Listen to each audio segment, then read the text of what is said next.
Welcome back, everyone, to another episode of Pocket Friendly Outdoors. Proof you don't have to spend big money for good outdoor gear. I was at my local Goodwill store, and I found this clean canteen with the sports cap for $3. Now that's a fantastic steal. There's no dents in this. As you can see, this was branded Astrom. That was a local medical company that was in Ann Arbor, Michigan, not too far from where I live.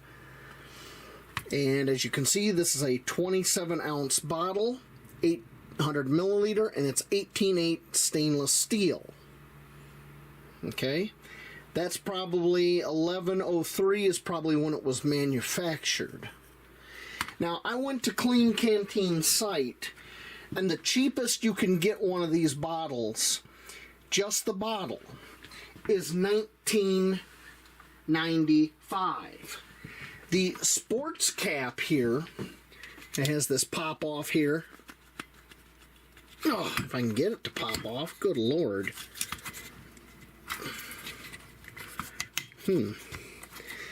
Oh, there we go. This sports cap, which I've looked at very carefully, I don't think this has ever been used. Honestly, I don't. There's no scratches, no nothing on it. This sports cap by itself is $9.95. So you're looking at 30-some bucks here I got for $3, right? Look inside, there's not a single stain inside this.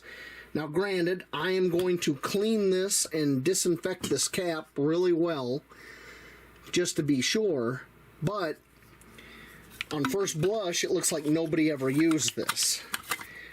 Now, this would make, if you're on a budget, a nice water bottle for hiking, camping, that sort of thing. But let's say you wanted to use this to put in a fire. You take this cap off, you take this guy off. It's 18/8 stainless steel. You should be able to set that in a fire and pasteurize pasteurize your water and make it safe to drink from an outdoor source. Well, there's only one problem. It's got this stupid paint job on here and that dumb medical company.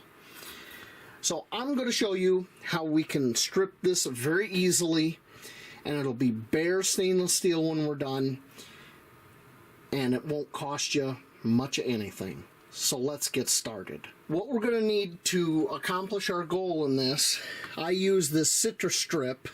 I get this at my local hardware store. It's not very expensive. I can't remember off the top of my head how much it is. Some protective gloves. Also, you should probably wear some eye protection because this stuff in your eye wouldn't be pleasant. Some paper towel and some old newspaper.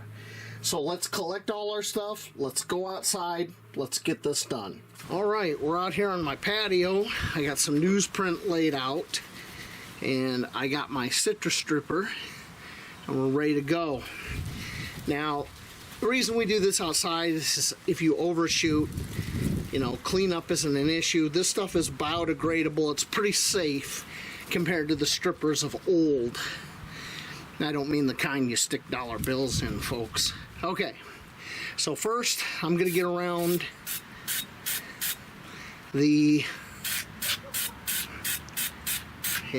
all around there. I'm going to lay it down. I'm just going to get the rest of it. As you can see, the stuff kind of spatters.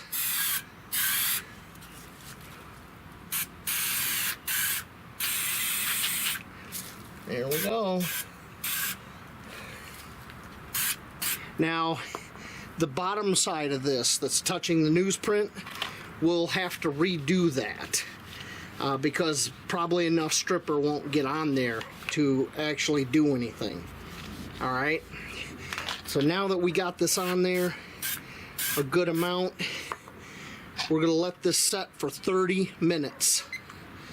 And we will come back at the end of that 30 minutes, and we'll use our paper towel to wipe this all down with. All right, I'll see you then. Okay, 30 minutes is up. Let's see what we got. Got some paper towel here.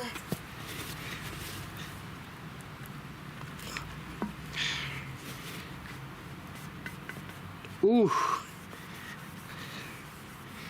that stuff is not coming off. That's serious. Okay, we're gonna hose it down again, leave it for another 30. Whew.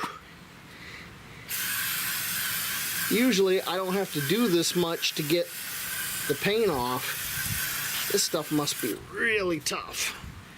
Okay, another 30 minutes. I'll see you back here. It's been another half hour, so a full hour. We're going to see if it loosened any of this paint or not. I kind of find it surprising that it didn't do it the first time, because I have done this before.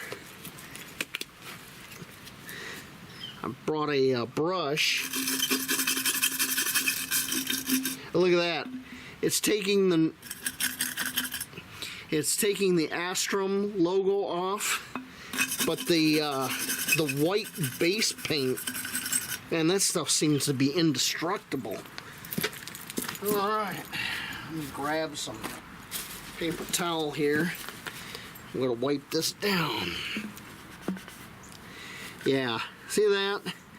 It took the most of that Astrum right off. But the base layer of white, man, that is tough stuff.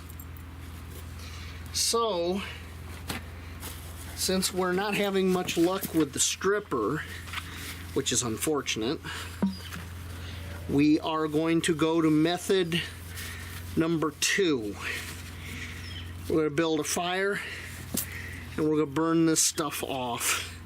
It's going to smell, and I didn't want to do that, but it is what it is. So I'll see you over in the fire. So I've got a fire going, and all I'm going to do is I'm going to take this bottle and I'm just going to place it in the fire, and occasionally using a stick move it around to try to burn the paint off. This is the last resort method. I don't like doing this, but sometimes you got to do it because it stinks really bad when the paint burns. And you can see it's already smoking. So I'll bring you back when I move it. Alright, it's been several minutes. I'm going to go ahead and move the bottle and give you an idea. See? That's pretty well burnt right there. Now we move it to another position. And we keep doing that till we get all the surfaces good and burnt. Well, this has been cooking out here for a while, and I can see that a lot of the paint is either cooked off or peeling off. You can see some bare metal right there, and it's peeling. Like if I just touch that, see how it peels right off? Let me get you a little bit better view.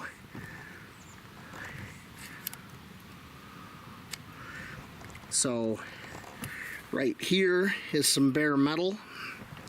When you look over here, right there's some bare metal, and right here where I'm touching, it peeling right off. So I'd say it's pretty much done. So what I'm going to do is set this aside, let it cool off, and once that has cooled to where I can handle it, I'll take a wire brush to it, knock the rest off, then give it a good scrubbing, cleaning, and it'll be ready to go. Well, here it is after we've used a wire brush on it and scrubbed it down. We got rid of the paint, so now it could be used over a campfire. We would just remove this plastic top, put a fish mouth spreader in here, And you could suspend this over a fire, or you could just set it in a fire and use a fish mouth spreader to pull it out of a fire to process water. And that's basically it for this episode, Pocket Friendly Outdoors. This would make an excellent, inexpensive canteen. And that's how you do it. So everybody have a great night, and I'll see you all later out in those woods over there. Maybe using your own reclaimed or reused canteen. All right. Thank you for watching, and have a good night. Kira, say good night. Thank you.